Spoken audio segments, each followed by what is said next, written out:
नाजरीन, मैं हूं कैसर रजा हुसैनी और आप देख रहे हैं सदाकत न्यूज नेटवर्क। आइए आपको एक अहम खबर की तरफ मुतवज्जे करें। आज हम बात करने वाले हैं कुवैत अग्निकांड के। कुवैत के अग्निकांड में मारे गए भारतीयों के शव हिंदुस्तान वापस आ गए हैं। इस भयानक हादसे को लेकर कौन कौन सी बड़ी बातें सामने आई? अहमदाबाद में एक मुस्लिम महिला को मुख्यमंत्री आवास योजना के तहत घर मिलने पर बवाल क्यों मच गया? आरएसएस और भारतीय जनता पार्टी के कुछ नेताओं की बयानबाजियां एक बार फिर सुर्खियों में कैसे आ गई? दोनों संगठनों को एक दूसरे के सामने खड़ा दिखाते इन बयानों पर खुद आरएसएस और बीजेपी का क्या कहना है, इस पर बात करेंगे।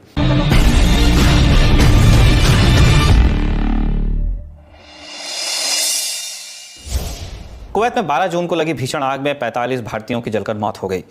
वो वहां रहकर नौकरी कर रहे थे। मृतकों के शवों को लेकर भारतीय वायुसेना का स्पेशल एयरक्राफ्ट 14 जून को हिंदुस्तान पहुंचा।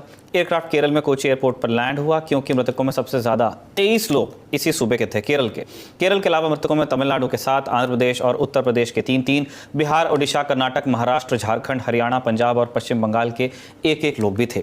एक मृतक ऐसे थे जिनके राज्य का अभी पता नहीं चल पाया है। शव भारत पहुंचे तो श्रद्धांजलि देने केरल के मुख्यमंत्री पिनरई विजयन भी गए। विजयन ने कहा कि यह देश के लिए बहुत बड़ी दुर्घटना है। केरल के मजदूर हमारे राज्य के लिए जीवनदायक हैं। कुवैत में लगी आग हमारे समुदाय के लिए एक बड़ी घटना है। कुवैत में जब यह हादसा हुआ तो इसके बाद भारत के नए विदेश राज्य मंत्री कीर्तिवर्धन सिंह को वहां भेजा गया था।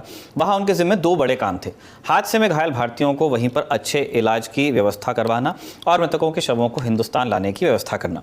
कीर्तिवर्धन सिंह भी आज इसी एयरक्राफ्ट से भारत लौटकर उन्होंने क्या कहा, आप वो सुनिए।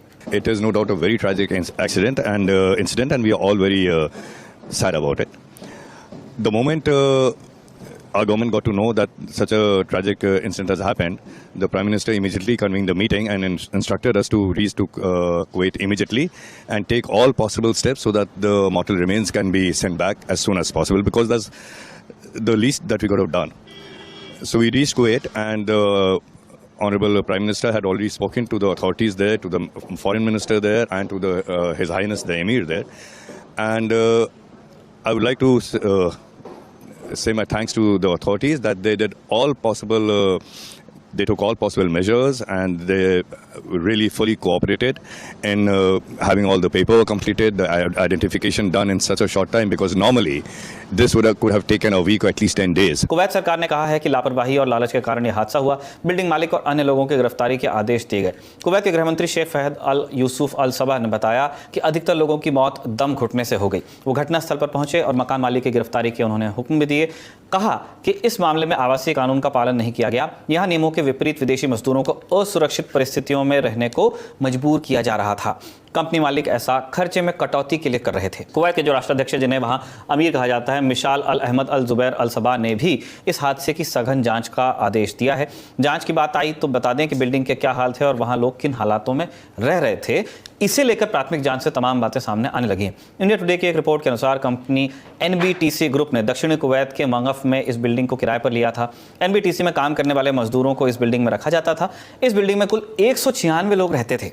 इससे बिल्डिंग की क्षमता से काफी अधिक बताया जा रहा है। रिपोर्ट के अनुसार पूरी बिल्डिंग में एक ही एंट्री गेट था।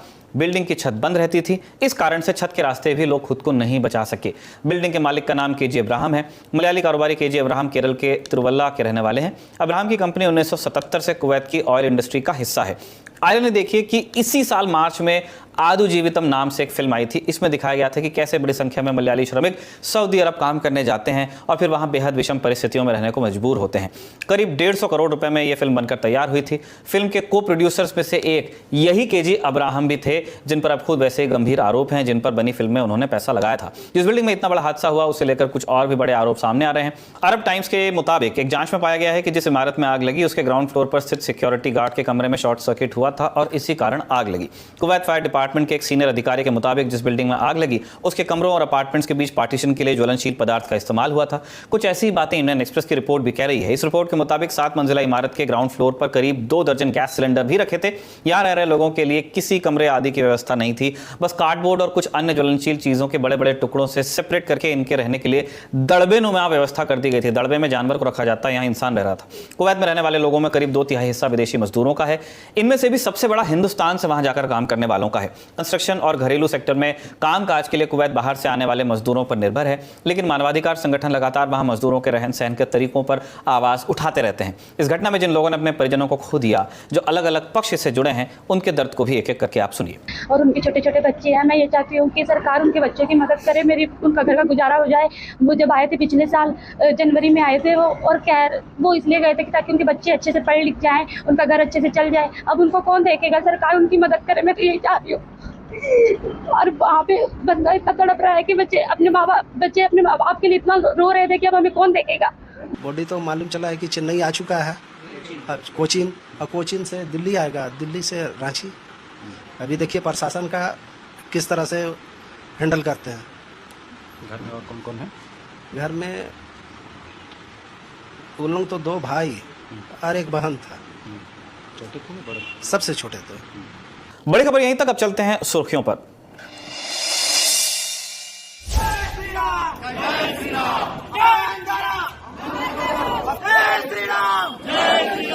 धार्मिक नारे आमतौर पर धार्मिक आयोजनों में लगते दिखते हैं, लेकिन यहाँ पर ये नारे विरोध के तौर पर लगाए जा रहे हैं। बात लोकेशन से शुरू करते हैं। गुजरात के वडोदरा शहर के बारे में आपने जरूर सुना होगा। इस शहर के हरणी इलाके में मोटरनाथ रेजिडेंसी नाम की एक सोसाइटी है। ये वीडियो उसी सोसाइटी का है। यहाँ मुख्यमंत्री आवास योजना के कई मकान हैं। इनमें से एक मकान एक मुस्लिम महिला को अलॉट हुआ। इस बात का स्थानीय लोग विरोध कर रहे हैं और ये कैसे हो रहा है वो आप इस वक्त स्क्रीन पर देख ही पा रहे होंगे। आज तक के संवाददाता दिग्विजय पाठक की रिपोर्ट के मुताबिक साल 2017 में मुख्यमंत्री आवास योजना के तहत मोटनाथ रेसिडेंसी में एक मुस्लिम महिला को आवास अलॉट हुआ। महिला सरकारी कर्मचारी है, उद्यमिता और कौशल विकास मंत्रालय की एक शाखा में काम करती हैं। हालांकि उनके वहां जाने से पहले ही इस रेजिडेंसी के निवासियों ने जिला कलेक्टर और दूसरे अधिकारियों को एक लिखित शिकायत भेज दी। आप दिमाग देखें इन लोगों का, जिसमें एक मुस्लिम के वहां रहने पर आपत्ति जताई गई और उनकी मौजूदगी से होने वाले संभावित खतरे और विवाद का हवाला दिया गया। अधिकारियों के मुताबिक वो रेजिडेंसी में एकमात्र मुस्लिम है जिन्हें मकान आवंटित हुआ। इंडियन एक्सप्रेस की रिपोर्ट के मुताबिक इस विरोध की शुरुआत 2020 में हुई। तब स्थानीय लोगों ने सीएमओ को पत्र लिखकर उनके घर के आवंटन को कैंसिल करने की मांग की। हालांकि तब हरणी पुलिस ने सभी संबंधित पक्षों के बयान दर्ज किए और केस को क्लोज कर दिया। अब विरोध फिर से शुरू हो गया और इसे रिप्रेजेंटेशन इन पब्लिक इंटरेस्ट बताते हुए डिस्ट्रिक्ट कलेक्टर, नगर निगम और वडोदरा के पुलिस कमिश्नर को की गई शिकायतों में 33 लोगों ने सिग्नेचर किया है। इनकी मांग है कि लाभार्थी को आवंटित आवास को कैंसिल किया जाए और लाभार्थी को किसी दूसरी आवास योजना में ट्रांसफर किया जाए। उसी आवासों के अंदर एक आवास लघुमती को इन्होंने 4-5 साल से देके रखा है। अभी नियम ये कहता है कि लघुमती के लिए तांदरजा विस्तार अलग दिया है, अकोटा विस्तार अलग है, तो लघुमती को आवास वहां देना चाहिए। कहीं ना कहीं हिंदू के विस्तार में लघुमती को जो आवास दिया है वो आवास रद्द हो, ऐसी हमारी मांग है। साथ में अगर एक लघुमती यहाँ रहने आ जाएगा तो आजू बाजू सबको तकलीफ हुई। हमारी बात ये की है कि लघुमती को उनके विस्तार में आवास दिया जाए और हिंदू को हिंदू के विस्तार में आवास देने चाहिए। स्थानीय लोग मुस्लिम परिवार को मकान अलॉट करने के विरोध में कई वजह गिना रहे हैं, जैसे अलग धार्मिक पहचान और सांस्कृतिक बैकग्राउंड और गुजरात का अशांत क्षेत्र अधिनियम। सबसे पहले आपको बताते हैं कि ये क्या है। ये कानून गुजरात में अशांति से प्रभावित क्षेत्रों में अचल संपत्तियों के हस्तांतरण से संबंधित है। बेसिकली आप किस इलाके में प्रॉपर्टी ले सकते हैं, कहाँ नहीं, उसकी ये बात करता है। साल 1986 में बने इस कानून के मुताबिक जिला कलेक्टर को शहर या कस्बे के किसी भाग को अशांत क्षेत्र के रूप में अधिसूचित करने का अधिकार है और इन क्षेत्रों में किसी भी अचल संपत्ति का पंजीकरण कराने से पहले खरीददार और संपत्ति के विक्रेता द्वारा दिए गए आवेदन पर जिला कलेक्टर की अनुमति प्राप्त करना अनिवार्य है। राज्य सरकार के मुताबिक इस कानून का उद्देश्य राज्य के विभिन्न हिस्सों के सांप्रदायिक ध्रुवीकरण के मामलों की निगरानी करना है। सहयोगी दिग्विजय पाठक की रिपोर्ट के मुताबिक वडोदरा का यह इलाका साल 2020 में अशांत क्षेत्र के तौर पर अधिसूचित हुआ। अब बताते हैं कि इस मामले पर प्रशासन की ओर से क्या प्रतिक्रिया आई है। वडोदरा म्युनिसिपल कॉर्पोरेशन के स्टैंडिंग कमेटी के अध्यक्ष डॉक्टर शीतल मिस्त्री का कहना है कि मुख्यमंत्री आवास योजना में किसी ड्रॉ में हिस्सा लेने से किसी को रोका नहीं जा सकता और ये ड्रॉ साल 2017 में हुआ था और उस ड्रॉ में मुस्लिम महिला को मकान अलॉट हुआ और अब इसे कैंसिल नहीं किया जा सकता। मोटरनाथ रेसिडेंसी करके जो LIG मुख्यमंत्री आवास योजना का स्कीम बनाया गया था, इस स्कीम का ड्रॉ 19 जून 2017 को किया गया था। कोई भी मुख्यमंत्री आवास योजना होती है उसके ड्रॉ में सब रेसिडेंट्स या सब सिटीज़न अपना फॉर्म भर सकते हैं। इसमें ड्रॉ में की टावर में एक मकान में किसी लघुमती समुदाय के व्यक्ति को मकान अलॉट किया गया। इसके लिए बाकी के 461 के जो बहुसंख्यक लोग हैं उनका विरोध है कि ये एरिया अशांत धारा में है तो इसको मकान इसको तब्दील करके दूसरी जगह पे दिया जाए। इनका जो प्रेजेंटेशन है उसको हमने सुना है, उनके लिए विचार विमर्श भी किया है, लेकिन जिस दिन ड्रॉ हुआ उस दिन ये एरिया अशांत धारा में नहीं था। दस्तावेज 2018 में हुआ, 2018 के बाद ये एरिया अशांत धारा में आया है। अभी इस शख्स का दस्तावेज भी हो गया है तो किसी व्यक्ति के मौलिक अधिकार को ये जहाँ दस्तावेज हो गया है उसको रद्द करके उसको दूसरी जगह पे देना मुश्किल काम है। स्टैंडिंग कमेटी के अध्यक्ष ये भी कह रहे हैं कि प्रशासन लीगली अब कुछ नहीं कर सकता, इसमें सिर्फ मुस्लिम महिला को समझाया जा सकता है कि वो इस मकान को छोड़ें। आपकी जानकारी के लिए बता दें कि मौजूदा वक्त में वो मुस्लिम महिला अपने पेरेंट्स और बेटे के साथ वडोदरा के दूसरे इलाके में रहती हैं। इंडियन एक्सप्रेस से बातचीत में महिला ने बताया कि मैं सिर्फ इस विरोध के कारण अपनी मेहनत से कमाई गई संपत्ति बेचना नहीं चाहती। मैं इंतजार करूंगी। मैंने कॉलोनी की मैनेजिंग कमेटी से बार बार समय लेने की कोशिश की, लेकिन उनकी ओर से कोई जवाब नहीं आया। हालिया विरोध से 2 दिन पहले उन्होंने मुझे रखरखाव का बकाया मांगने के लिए बुलाया। मैंने कहा कि अगर वो मुझे निवासी के तौर पर शेयर सर्टिफिकेट देंगे तो मैं इसे देने के लिए तैयार हूं। इंडियन एक्सप्रेस के मुताबिक गुजरात हाईकोर्ट ने इस मामले का स्वतः संज्ञान लेने से मना कर दिया। गुजरात उच्च न्यायालय अधिवक्ता संघ के अध्यक्ष ब्रिजेश त्रिवेदी ने अदालत से स्वतः संज्ञान लेने का अनुरोध किया था। कोर्ट ने महिला को खुद से याचिका दायर करने की सलाह दी है। दूसरे सुर्खी पे आते हैं। राष्ट्रीय स्वयंसेवक संघ के नेता इंद्रेश कुमार के एक बयान ने फिर से बहस छेड़ दी है कि क्या संघ और भाजपा के बीच सब कुछ ठीक नहीं चल रहा। इंद्रेश कुमार ने बिना किसी पार्टी का नाम लिए कहा कि राम के नाम पर चलने वाली जिस पार्टी को अहंकार हो गया था वो इस बार 240 पर रुक गई और जिस पार्टी ने राम का विरोध किया वो भी सिमट गई। इंद्रेश कुमार 13 जून को जयपुर के कानोता में रामरथ अयोध्या यात्रा पूजन समारोह में बोल रहे थे। उनका पूरा बयान आप सुन लीजिए। राम की धरती की पर धीरे धीरे अहंकार आ गया, उस पार्टी को सबसे बड़ी पार्टी घोषित कर दिया और उसका और जो पूरा उसको मत मिलना चाहिए, जो शक्ति मिलनी चाहिए वो भगवान ने अहंकार के कारण दिया। जिन्होंने राम का विरोध किया उनमें से किसी को भी शक्ति नहीं दी, सब मिलकर भी नंबर 1 इन्होंने नंबर 2 पर खड़े कर दिया। इधर इंद्रेश कुमार का बयान आया जिसे भारतीय जनता पार्टी के चुनावी प्रदर्शन पर तंज के तौर पर देखा गया। 240 उन्हीं का नंबर है।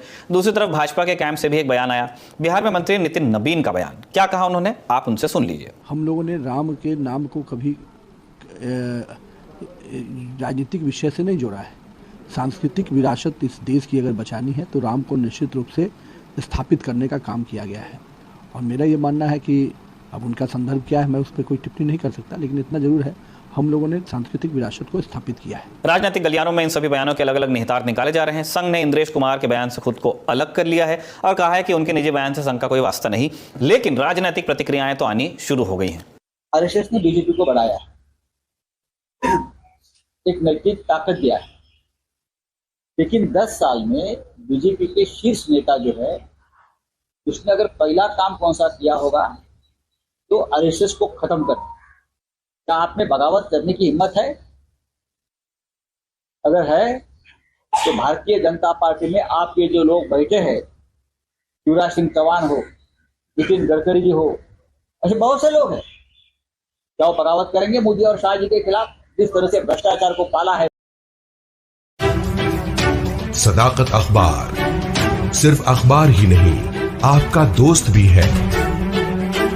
इसे पढ़िए और दोस्तों को भी पढ़वाइए। ताजा अपडेट के लिए देखते रहिए सदाकत न्यूज नेटवर्क। हमारे चैनल को लाइक कीजिए, सब्सक्राइब कीजिए और शेयर कीजिए।